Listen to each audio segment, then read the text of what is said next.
Hello, everybody, and welcome to the Biotechnology and Society webinar series. My name is Insoo Hyun. I am the director of the Center for Life Sciences at the Museum of Science in Boston. This is a webinar series that brings leading experts in research together with the public every month to discuss some exciting news, some exciting research that they're involved with. And today I have the great pleasure of having Dr. Regina Barzilay join us.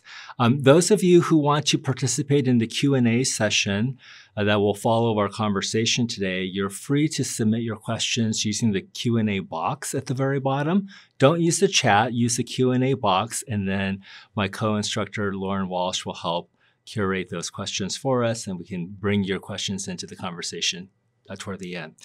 So Dr. Barzilay is a professor at MIT. She is the School of Engineering Distinguished Professor for AI and Health, and she is the AI faculty lead at the Jameel Clinic.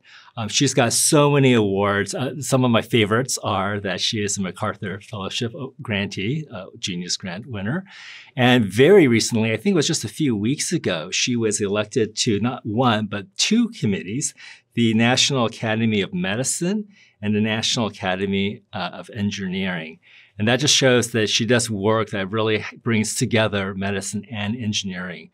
She is very well known for her work in using AI algorithms to help improve breast cancer screening and breast cancer prevention. So that's really the topic area that I would love to have a conversation with you about today, Regina. So Regina, welcome. It's great to have you.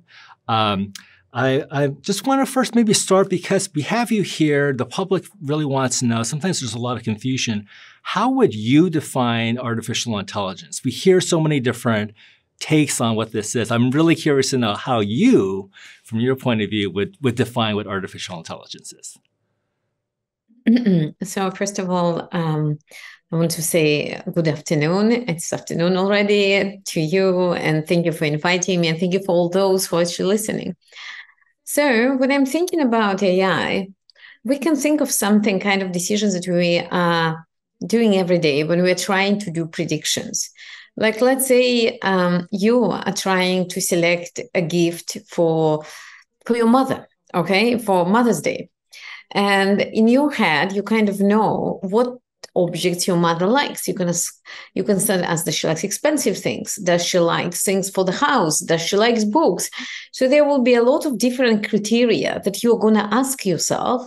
And maybe because you know very well your mother, you don't really need, you have just, immediately you say what it is. But in reality, whenever we are making prediction, when you are, let's say, trying to give it to a group of many employees or something like this, people who you know maybe less, one way to go and to try to give them different objects and say how much you like it. So let's say maybe you give to somebody a book and then you give to them, chocolate and so on and so forth. Now, you can just remember they liked the book or they didn't like the book, but we know that it's more complex because it depends on the type of the book, on the length of the book, and so on. So in reality, when we are thinking, we as a human are thinking about like a complex prediction task, we divide them to different kind of variables, to different features, correct? We kind of identify those are different criteria that I look at before deciding. And as a humans, we would just try to guess, how do we combine different things? Maybe somebody likes books, but they don't like this type of books, but they really love flowers. So in our head, we are combining all these different pieces of information and making guesses. What machine learning allows us to do, instead of doing these guesses, is to take data, and a lot of data, more data that will ever enter, my or your head, a lot of data, where you have, object represented by their characteristic, and then let's say whether we like them or not. And machine giving lots and lots and lots of this example, rather than relying to our intuition, which is flawed, can have a mathematical model that sees how to combine these different pieces to make a prediction. And, the traditional machine learning, which was developed, maybe decades ago, there was a lot of importance on deciding how to represent something. How do you represent patients to decide what will be the outcome of their treatment? How do you represent movie if you're working, in Amazon, so that you decide how to recommend a movie? And one great thing that recently happened that actually we not only have machines that can tell us how to combine different characteristics to make prediction, but they sort of can even help us to identify how to represent the objects. So this is my brief description. How does it sound to you? It sounds very fascinating. We're going to get very soon into your area of research, especially around breast cancer. Could you say a little bit more, though, just in a very general way? I'm trying to give people a little bit of background on AI. How do the systems learn to do what they do? Like, how does one teach an AI system to sort of, as you would say, make a recommendation? So the most basic thing, and you maybe have seen it in like statistics and other areas. Again, you start with an object. Let's say we were talking about movies. We take a movie and we characterize this movie by different questions, like a questionnaire. The first question maybe, is it a romantic movie? The second one, was it shot in Europe? The third one is, what is the ratio of male to female actors? Whatever question somebody thinks. So you can take all the different information that is in databases like IMDb. So now your movie is represented as just values which are answers to different questions. And what machine learning needs to do is to decide, how do you weigh these values in order to make the prediction? And you can think, if you just weigh them, if you add a weight, if you just do weighted sum, it's going to be like a linear classifier, just a line. You can have something more complex that looks like the non-linear dependencies between different values, and it's possible. But the way that machine learn, even if you talk about a classifier, you kind of give to them a lot of examples where you have this, they're called feature vectors, where you have this kind of questionnaires, and you know what is the right answer, which in machine learning typically called label. You know the right answer. And then machine tries to find the weights so that it can sort of predict those answers. So typically, it's like, when the student comes to my class at MIT, the first question we need to address with the student, how you're going to get a grade. So we give them like a metric of success, which says, in my class, 30% is a midterm and 20% are homeworks and the project. So we give these weights. So machine needs to figure out those weights, just looking at the examples. But it also has a criteria, because whenever it tries to make guesses, when it learns, it says, if I put the weights this way, am I going to be close to the correct answer or not? So this is what machine learning, like there are lots of algorithms, pretty much what they're doing, they have a lot of these examples. They start with some weights, like maybe randomly, and saying, oh, if I made these weights in a particular way, how far am I from the correct answer? And, and the good thing, it's like a student in the class, when they give them feedback, they typically can take feedback constructively and improve. In a similar way, machine learning method, even if it first tries some weights and they didn't work, it knows how to take this feedback and to improve during training. And eventually it kind of learns to find weights that seems to be reasonable according to the criteria of the training algorithm. So you take an area that many people find very complicated, very, very confusing, but you bring it to such an important human area of need. So breast cancer, we think maybe 1 in 7 women will be diagnosed with breast cancer in their lifetimes. This is something that touches so many families, so many individuals. Do you have any sort of personal connection to breast cancer that maybe informs some of your work? Yeah. So despite the fact that, the statistics of 1 in 7 or 1 in 8, depending, who you ask and depending on the part of the United States or the part of the world, but roughly speaking, it's between this amount. It's really interesting that when we're thinking 1 in 7, we never think that it's going to be me, correct? We're just thinking there are others there. And especially, we don't think if in our families we didn't have breast cancer. And in my family, there was no breast cancer. Still, I'm the only one who had it.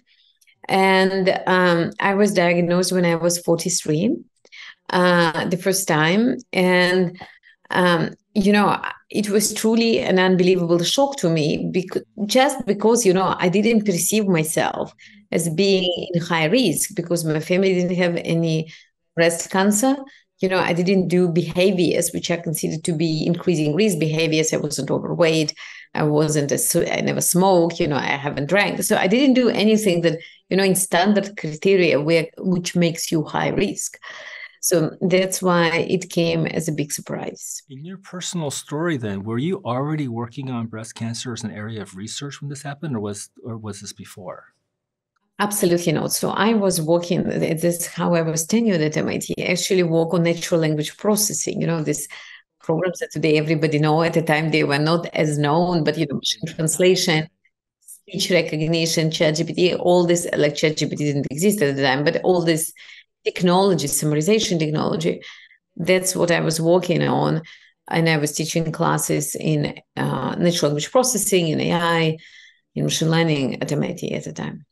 And I changed my research area after going through my treatment. That's fascinating.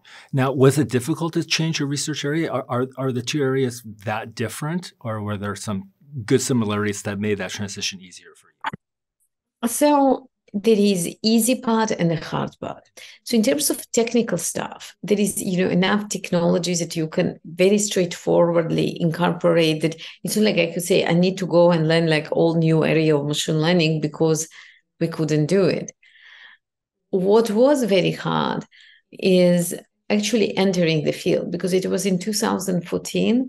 And in 2014 or 15, I started to be totally, 14, I was diagnosed. I wasn't really making any transition during it. But 2015, it wasn't the time that AI was a thing. It was something, people were doing. There was AI here and AI there, but nobody felt that they need to get into AI. And when I came back, like, to me, the things that really motivated me is, when we talk about like human rights and we talk about that people, deserve fair treatment, I really felt that cancer patients are not getting fair treatment, because the amount of suffering, these patients go through because just they want to live or they want to be free of pain, it's truly, truly unbelievable. And,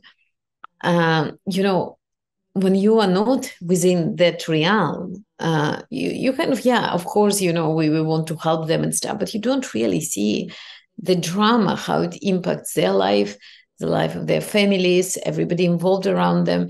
It's really tough. And I decided I want to change something. Like, to me, it was clear that, when I came out and I had the chance to do something with myself at MIT, I need to do something which is going to change it. Because all this AI that was already, we had Amazon that was recommending products, we had Netflix, we have a lot of stuff where AI, there was no AI in medicine, none. And I felt that, I need to do something. And I'm sorry to say, I know there are people who are taking statistics and biostatistics. The models that were used were so trivial relatively to what is available. It's like, why are we doing that?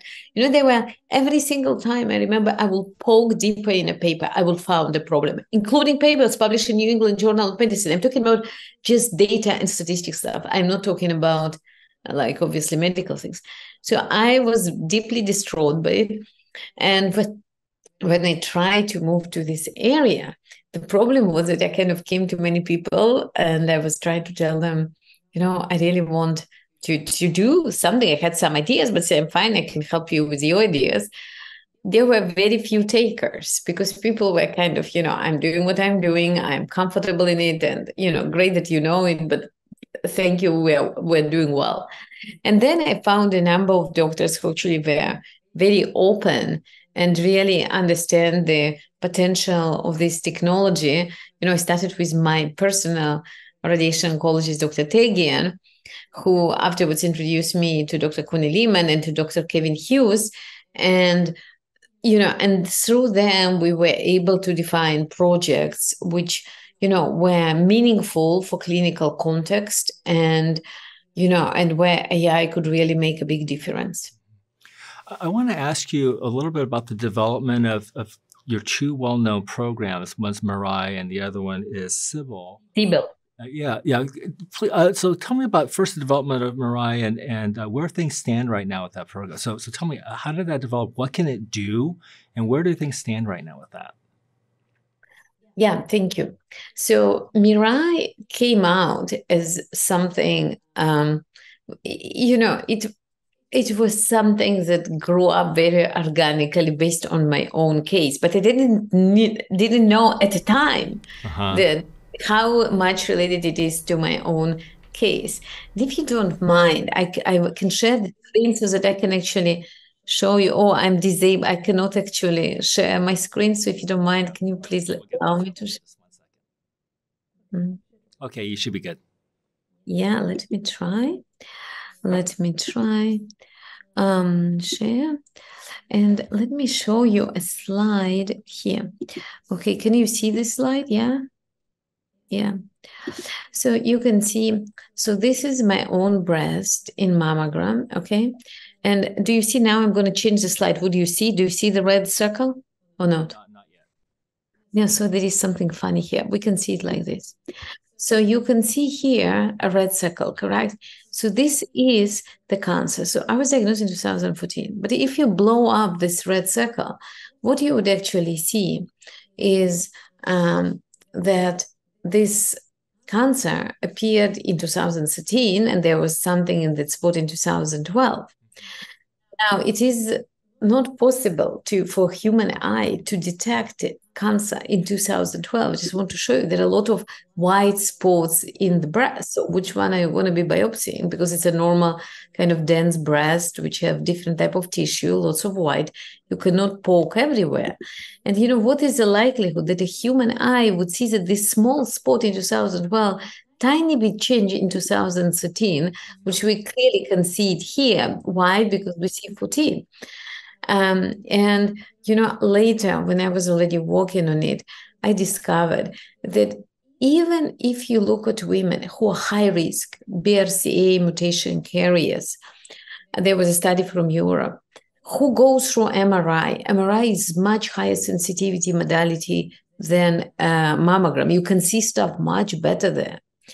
That if you look at women who are diagnosed with breast cancer, you go 1 year back on their mammograms and also on their MRIs, the cancer is already visible and the doctor missed it. So it means that 30% of high-risk patients where you're looking for cancer, not even normal population, the human eye still misses. Now, I wasn't particularly interested in the kind of traditional question that the doctors result where you have a mass and you want to say whether it is cancer or not. My question was, can you look at the image where there is no sign of cancer? This patient is going to go home and they would be informed that they're doing well and there is nothing to worry about. Can we say that this woman will develop breast cancer within the 3 years? And this was a goal. We have this program which is called Mirai, which can take a image, mammogram in this case, and predict the progression of the patient in the next 5 years. And you can say, how do you train this model? And the reason, because human eye cannot tell exactly. The human eye can say, I show you there is a mass, I can say whether it looks like cancer or not. Human eye cannot tell you what are the symptoms of what's to come.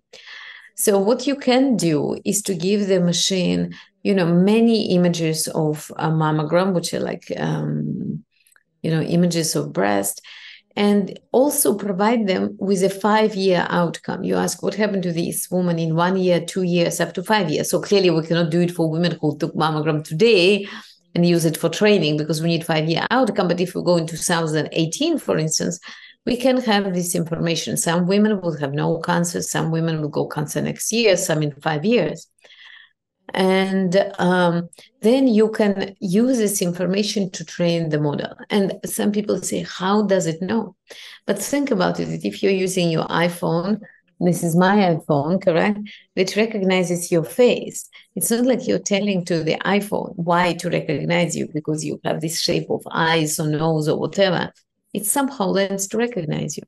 So in this case, we somehow learn how to the machine learns what are the subtle features that human eye cannot see that are predictive of future breast cancer. And since you asked me a question, if I may, like just a few minutes with the slide, just want to show to you how it works.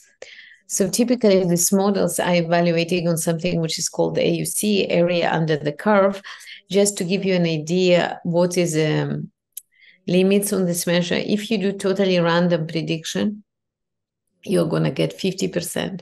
If you're going to get perfect score, you're going to be 1. So it's from 0.5 to 1. And you can see that one of the measures, which is called density, that any woman who got a mammogram doesn't need my explanation what it is. It just tells you how much fibrous tissue do you have in your breast. This measure considered to be federally regulated biomarker. Any woman who has dense breast has to have a letter that tells her whether that she's in increased risk. And there are many states in the United States which would even pay for supplemental screening if you're dense breast. Then we have clinically, we have other statistical measures which look kind of a normal risk factors. They are used like therapeutic. You can see that they get 63, and you can see the AI model gets 77, much more accurate. And another way to ask, how does it work? So there is a regulation actually more in Europe than in the United States, but what they suggested within density, there are different categories. So they took the most dense women, which is supposedly in the most risk. So they constitute 7% of the population. Then the cancer rate within this population is 8.6. So if you're going to take a cohort of women, and this was study done in UCSF, they took a cohort of women who had the most, dense breast, and through that cohort, if you do MRI, you would find that only 8.6 of them actually have cancer. However, with AI model, if you just take top 5% of women, you can identify 17% of them are going to get cancer. So it's really significant. It's almost double size relatively to what is currently used. And there are multiple ways how this model is used. So both at MGH and in Kaiser Permanente, during pandemics, the doctors were using this model based on prior mammogram to decide who needs to be prioritized, because the screening capacity was very limited. For those of us who remember those times when getting to the hospital was like getting into a fortress. And we also, did this big study to see whether it works across different types of populations. So we did studies in the United States in Emory, which have a big African-American population, in Navant, which have both African-American and Latino population. We did studies in South America, in Taiwan, in Israel, in Sweden. And we saw that the model performs very similar across this different population. And right now I'm happy to report that the model is, in the process of clinical deployment in various stages, from validation to real deployment in many countries around the world. Is it challenging to work with the FDA on something like this? So the way we are thinking, so everything that is done under the IRB, and it's still considered research studies, because we are university, we actually cannot, it's not a product, it's a publicly available code. And, we can still quibble about whether it was a good idea to make it publicly available or not. But to me, it was very important to make it totally publicly available so that people can easily take it. It's very easy to use it. You can just put it into the PAC system and you can do your studies and you can validate it independently. And you can really understand, what it does do and what it doesn't do. Because, one thing is to publish a paper and put some numbers there, and even to put many numbers there. Another thing where independent doctors kind of get acquainted with this technology and say, yeah, this is something I can bring into my clinic. What's the most challenging part about this work for you? Is it getting kind of a wide array of samples to help train the software? What's the biggest challenge? So there is a challenge of course, obtaining the data. It takes very long time. It's really ridiculous. But in the United States, there is no publicly available database of mammograms. So if you want to take Mirai code, you can. But if you want to start improving them, it's very hard because there is no mammogram data set. So you cannot really improve it. You can just run it on your data.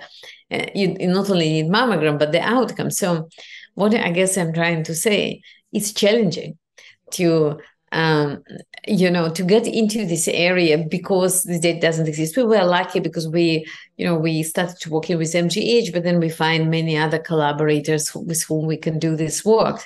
It was many years of effort. But I will tell you what is the most frustrating and challenging aspects. It's actually not even getting the data. Is the fact of how difficult it is to really bring it into a healthcare system. Because if you're thinking about people who innovate a lot, like in drug discovery, or they innovate in the devices, each one of these companies has a very clear pathway. How do they bring this technology into the clinic? They have educational material for the doctors. They explain to the patients. They go to the payer and explain why they should cover it. There's like all these pathways.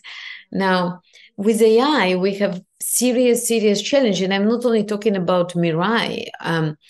I always felt, and I made these claims that AI is nowhere to be found in healthcare, and I'm just speaking as a patient. Think about your most recent encounter in a medical system as a patient. Did you see any AI? I didn't see any. And I'm sure that people who are listening to it also didn't have any AI. So where is this AI? And I was making this claim, and people were like, no, it's somewhere. And recently, my dear colleague at Stanford produced a paper that totally validated my intuition. It's actually even worse than what I thought.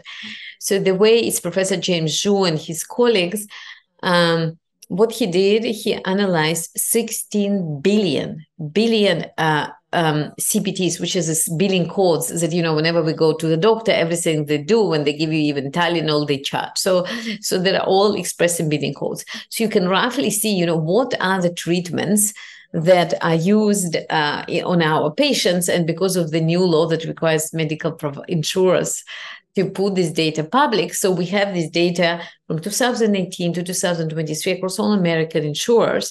So you can ask how many treatments are actually based on AI technology.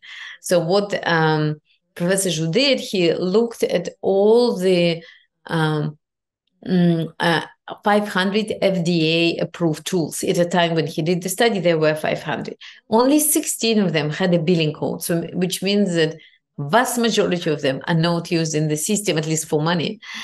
From the 16, only 4 had more than 10,000 billings, from 16 billion to 10,000. And the most commonly used tool had 67,000 billings. It was something for cardiology.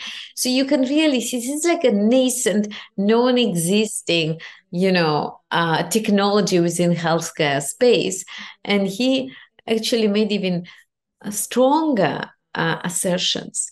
He was saying that in this area, when they look at the reimbursement of some of those tools which are used, it is actually not worth economically to bring this tool, to bring these tools into clinic, because the doctor actually loses money when they utilize those tools. So we can see that there is really a broken system that doesn't enable, from the regulatory perspective, from the payer perspective, to truly bring it to the healthcare. So this is the most frustrating part.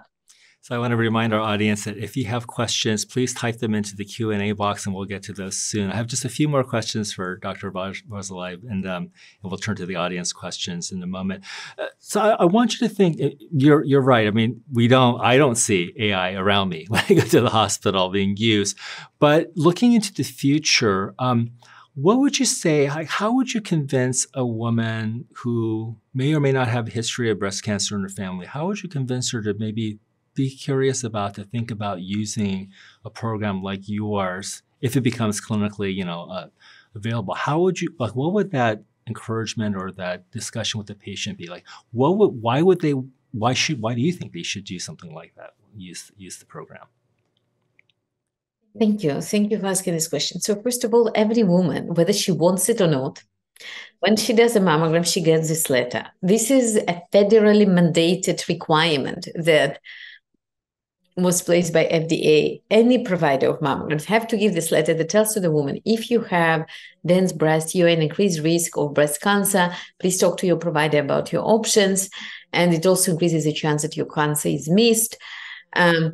And, I remember I got this letter many years ago, and when I did my first mammogram at MIT Medical. And I asked them, what is it? And she told me, oh, you shouldn't worry.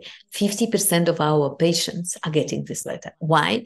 Because, the younger you are, the skinnier you are, or certain ethnicities, they have higher chance, for instance, Asian women, they have higher chance to be to have dense breast. And because at MIT have, maybe a bit younger population, or with certain ethnicities overrepresented, this was 50% of occurrences. If you look at general American population, it will be clearly above 40, 42, 43, depending how you count.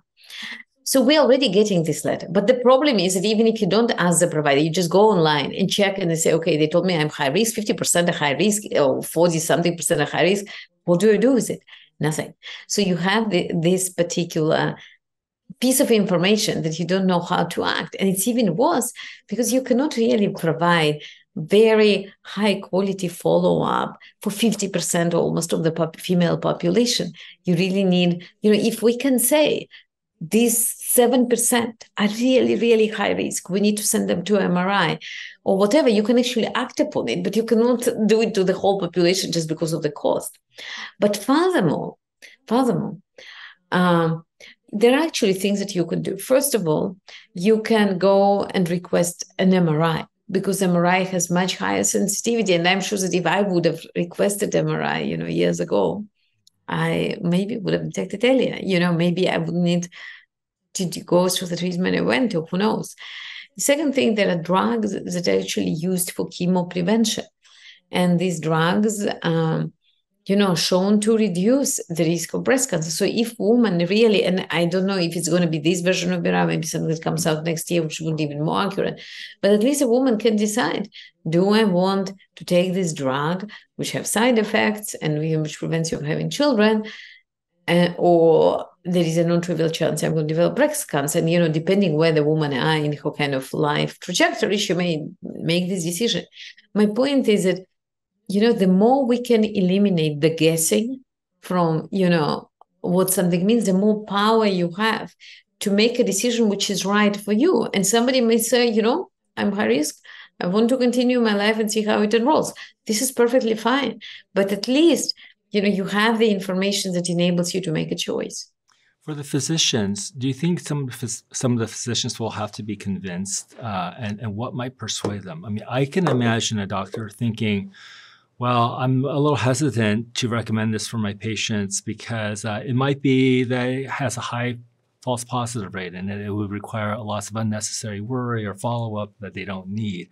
What do you say to a physician that might have that kind of attitude? So first, I would tell to the physician that in most clinics, they're already using something. They use density, which, they all agree, really bad measure. They use, this other statistical model, Terracusis, that actually is FDA approved to use some of this drug if these models tell you are high risk, which are, they're not random, they're a bit better than random. Also very racially biased, don't work for Asian women, don't work for African Americans. So we already use something. So the point is, not whether it is ideal, it is not, but does it provide significant benefit over what you're already using in clinic? Absolutely. And that's why I really appreciate there are many doctors in this country and in other countries who independently validate and write the papers, because this is the best way for them to see how it works, what they can do with it. Even though, as you've said, I'm National Academy of Medicine member, I'm not a clinician, and I don't know what is the right way to create a clinical pipeline so that it's the most effective and safe for patients. But we already see that people are coming up with various ideas. And I think, again, that clinicians should compare what are my current options to help the patient and what is an extra benefit that we can bring to the patient. So that's how I'm thinking about it. Thank you so much. Well, at this time, I think I'm going to ask my co-instructor, Lauren Walsh, if there are any questions that have come in. There are. Okay, go ahead. The first is touching on the discourse around how AI in breast cancer screening would interface with the radiologist doing this screening themselves. So would you recommend that a radiologist validates the result of AI outputs? And how should any disagreement, if that happens, between the AI output and the radiologist perspective be resolved? So this is a very interesting question. So I just want to explain that what we are trying to do, which is predict risk, is something that radiologist doesn't really try to do, because human eye cannot detect what is going to be your progression within 5 years. But the model that we developed, and there are other models of what they can do, they can also detect who is kind of having cancer now, because it gives you the risk from 1 to 5 years. So if the model tells you this patient is going to get cancer within 1 year, most likely there is already something visible. I do think that, machines, even when they have 99% accuracy, there is still some chance. On the other hand, humans are far from 99%. So the power here, really, you cannot do it for risk, because for risk, human would not even try. But if you're looking at the detection task, there are already a clinical trial that were done in Europe, I think in Sweden, that demonstrated that when you're using a human and a machine, the detection accuracy significantly improves. So I think really doing it in tandem is really a safe strategy here. And like in every clinic, they have different approaches, like how do you select the cases for different doctors, because you want to get more complicated cases maybe to more experienced doctors where it's not really clear. So maybe this is another way to do it. It's just based on the first machine reading. You can decide this case seems to be really complex, needs to go to somebody who is more experienced in this field. So I think this is an exciting part that we are now in science, is really developing the best strategy of combination. We have another question touching on, you mentioned that there could be racial bias in the input data for the adaptive algorithms, and how that's a frustration that you deal with, in part, implicitly, I inferred from your use of multiple sites for your input data. Are there other ways that you think researchers should be considering how to reduce possible racial bias in their input data? So there are a few things. So first I want to say, before we even talk about AI, the models like TerraQC, again, think about simple statistical model that asks questions like, what is your age? Do you have children? When did you get your period? The standard questions that we all get when we do mammograms. So this model just run like a very, a statistical model, give you a prediction. These models were developed, like at least, the specific one was developed actually on white women in London. I asked one of their creators, Dr. Cusick, about it, and it was developed, he didn't make any claim that it's supposed to work on diverse population, but it happened because there was no other model. It is actually used in diverse population, and its accuracy, like in Asia, was really close, like really not great, and similarly in African American. So the point that I'm trying to make, the bias is already there. This is a model that FDA authorized to give tamoxifen if you are predicted 20% risk based on this model. So now we're in the situation that we can actually change it. So what we've done, we use data from MGH, which does have Asians and does have African American. It's not by no means like, equally divided, but there was still enough example for the model to see. But we didn't know that because, again, this is a population that is predominantly white. But what we've done after we trained it and validated on another MGH population, we took this model and then we went with it to all these different parts of the world and within the United States and see, does it work on this particular group, which is different from MGH? And it happened to work. It may not be true for every single tool, but in this particular case, the diversity that was in the data was already sufficient. And we didn't have a chance to discuss it in detail, but we mentioned the example of lung cancer screening case, correct? The SIBL is a model that looks at low dosage CT and predicts the risk of lung cancer. There, in some ways, we were lucky because the NCI, National Cancer Institute, released this big trial, which is called NLST, which is National Lung Screen Trial, where they had, low dosage CT and also the outcome for the patients for the next 6 years. So we could train the model. But the interesting part about this data set, where the patients were recruiting from 33 sites in the United States, that they're less than 10% African American. There are very few Asians, almost non-existent. Why? Because the criteria for selection was such that it was implicitly, without making a decision, so they say we're just going to recruit white people, but the criteria for selection inadvertently created a very big white cohort. We actually, after this concern, we went again for that paper as well, we took and we actually tested it in Taiwan, an Asian population, because there's significant risk for non-smokers, Asian, to get lung cancer, and the models seem to work okay. But you can see that in all these scenarios, we are facing ourselves with training data either collected by others or available to us, which is problematic. Sometimes it's fine, but sometimes I'm sure it will not be fine. And this is very frustrating. But I will tell you, of course, if you can, and if it's possible, you go and try to find yourself other data. But sometimes you can't. And the question is, what do you do then? And it helps us to start a new line of research. Because, my concern is that these tools are already in clinic under IRB, under the protocol, but they are in clinic. There are decisions made based on them. How do you know that the tool gives you something? The doctor cannot validate the tool because we are in the era where clinical AI makes prediction that humans cannot validate. Not because the model doesn't tell you why it looks at the image, you just don't know what to make out of it. How do you know that the model is not confused? Maybe this patient had implants, breast implants or something. Maybe it's very different and the model is just going to be producing very wrong predictions. So what we've done, we developed machine learning tools that kind of meta tools that can look at the model and say, you know what, you are not calibrated, meaning that when the model always gives you the likelihood, but many times deep learning models very overconfident. So in this case, this extra tool, you say, at this point, my algorithm has to abstain because I cannot predict on this patient.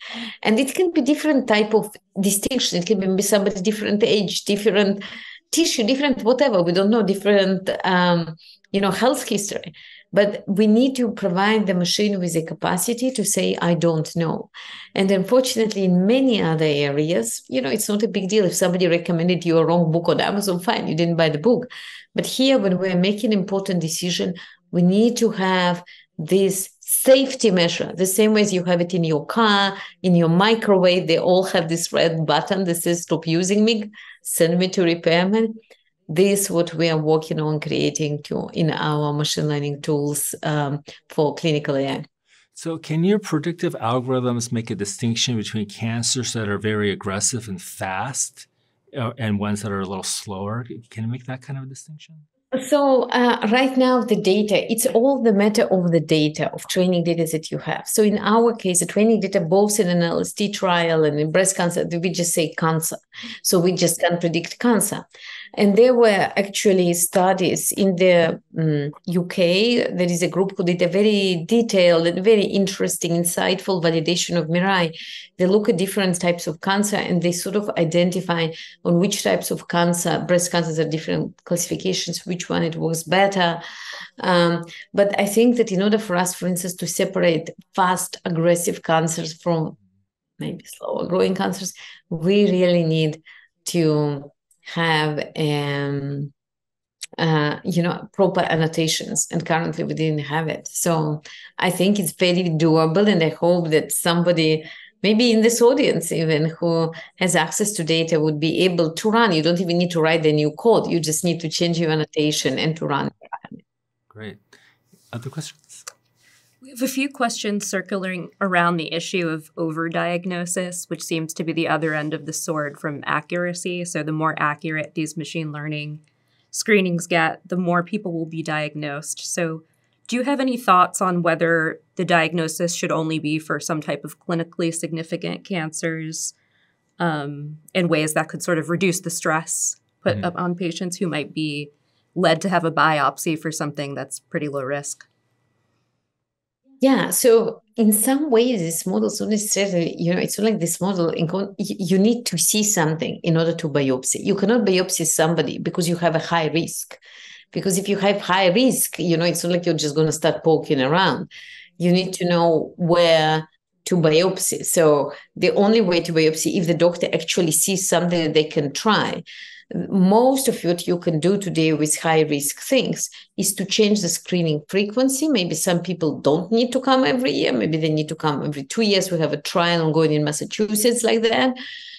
Or maybe somebody needs really to go every half a year and to do MRI or something like this, or you can take chemoprevention drugs. So this is what we're not saying you need to get a biopsy. Biopsy would be based on when the doctor actually sees something to do biopsy.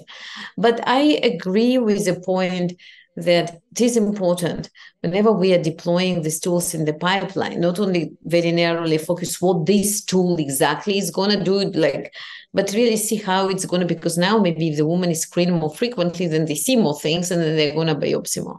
So it just calls us to this question, and there is research in this area with AI, to look at the image. Once they do see a mass, how do you decide whether you should biopsy the mass? And this is another prediction question, different prediction question, not the prediction question we're addressing, but a different prediction. Can you look at the image, at a high resolution image, and say whether the patient needs biopsy? And I just want to say not about breast, but about lung, where, in breast, biopsies are not pleasant. In lung, it's a surgery. It's a very, very serious surgery that actually creates damage to the tissue. So you really want to avoid biopsies.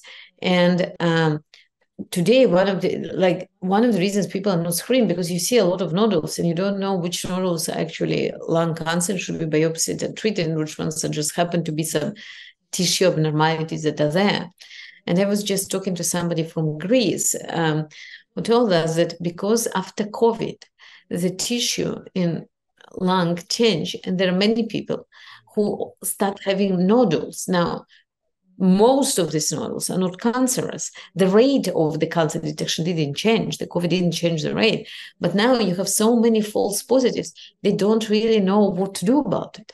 And tools that can look, because actually in lung cancer, we look at the image, we don't care whether there are nodules or no nodules, we will give you the risk. So here you can actually prevent unnecessary biopsies. But if the model accurately can say this patient is unlikely to have lung cancer. So I think that the technology, like any technology, can be used in positive ways, like being effective, safe, reduce overtreatment, or it may be used in other ways.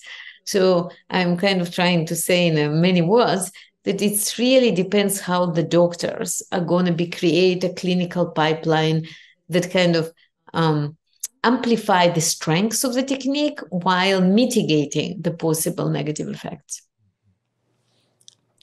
We have a question about machine learning network architecture that you use to support the breast cancer detection. So do you build your architecture from the ground up, or do you use something publicly available, or how does that work? So we still took at the time a standard, this model is kind of old by now, but we stick to it because it was validated. And, I was always not clear why people in medicine use the same model for 20 years, but it was very widely validated. And we just want to continue this implementation. And so far, we don't have a better model, to tell you the truth, which works much better. But we took a standard architecture, and then we start adding to it variety of different pieces, which were specific for both lung cancer and breast cancer. For instance, for lung cancer, one thing that we needed to do, and for breast, is to make sure that the model is invariant to different types of machines. Because even if not even in different types, even if you take the same machine and it is calibrated differently, different hospitals, the image actually look very different. The representation of the images that the model land are quite distinct. So you need to use invariant training that kind of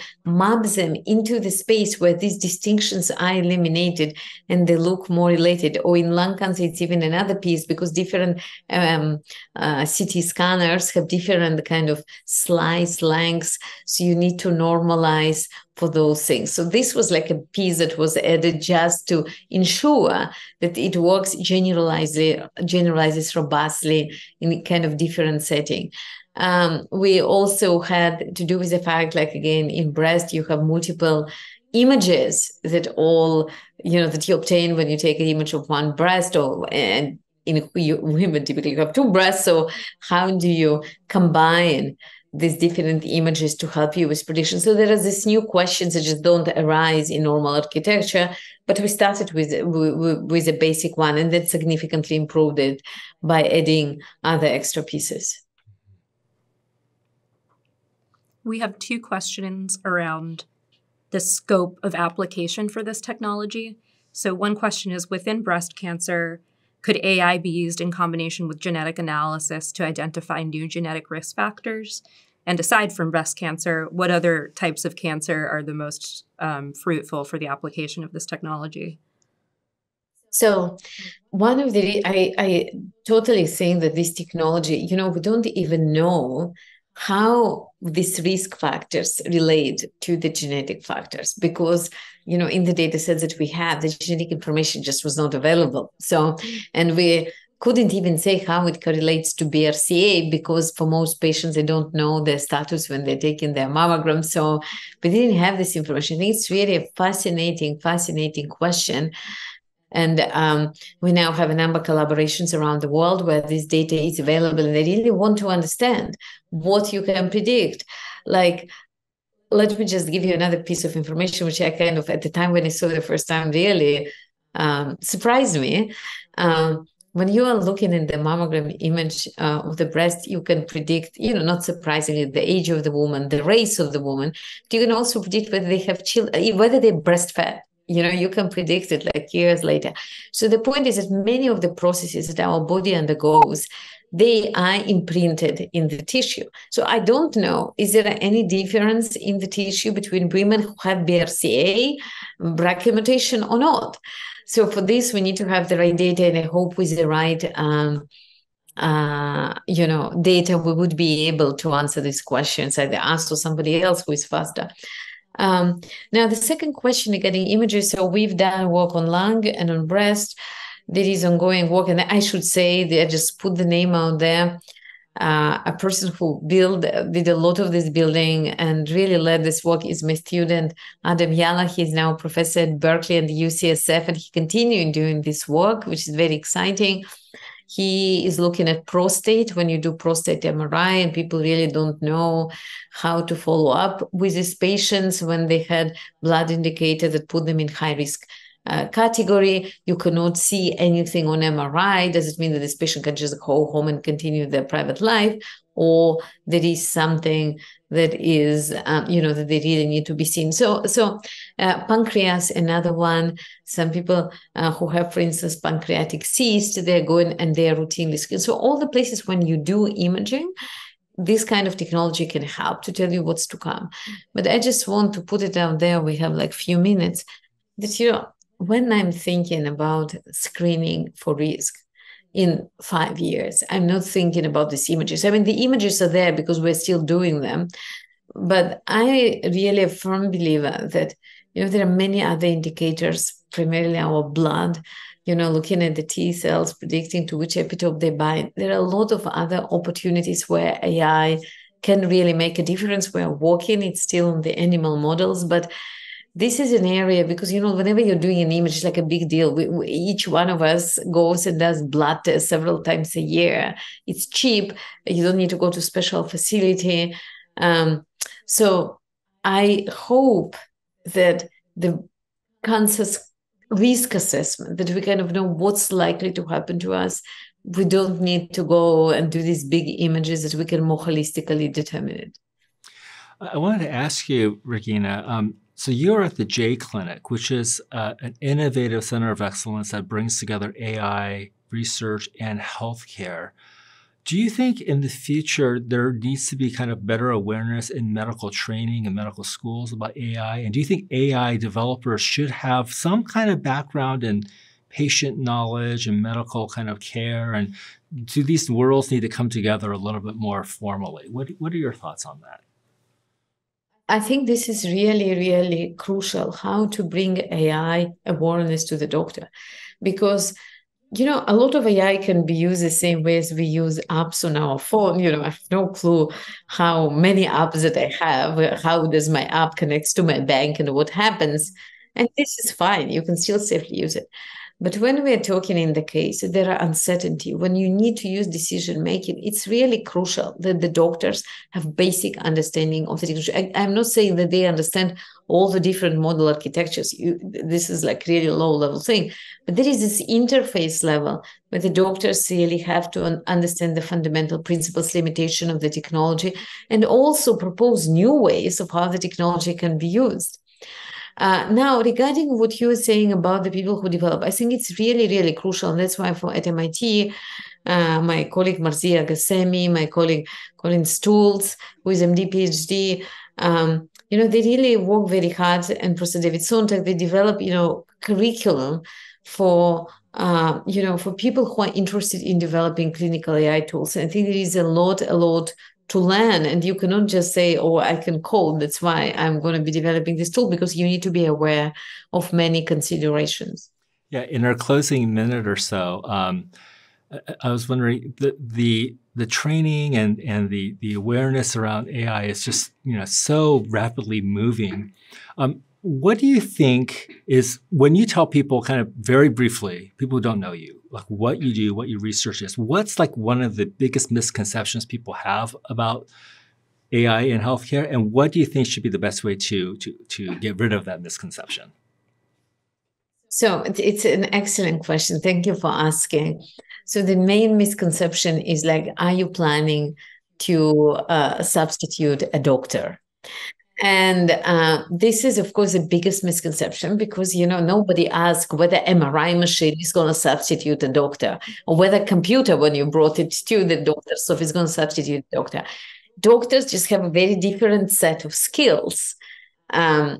And machines have different set of skills. And the whole hope is that you can serve the patient better if you combine those skills correctly. But nobody is planning to remove the doctor, to reduce the number of doctors, but maybe, change how they interact with the patient and how they put their effort. Like this note-taking that we see our providers suffering through every meeting when they need to write the summary. This is something that can help, so they can actually talk to us. So this is the main misconception. That's excellent. Well, Regina, thank you so much for joining us. And this is an area that I think many people have questions about. Thank you for bringing your wisdom and your enlightenment on this topic area. I would also like to thank the Center for Bioethics at Harvard Medical School, as well as, of course, my Center for Life Sciences at the Museum of Science for co-sponsoring this event. I'd like to thank my co-instructor, Lauren Walsh, also for mediating the questions. And thank you, audience, for joining us. I've had a wonderful time. I've learned so much. Thank you, Regina, for joining us today. Thank you very much. It was fun. Thank you. Okay. Cool. Thank you.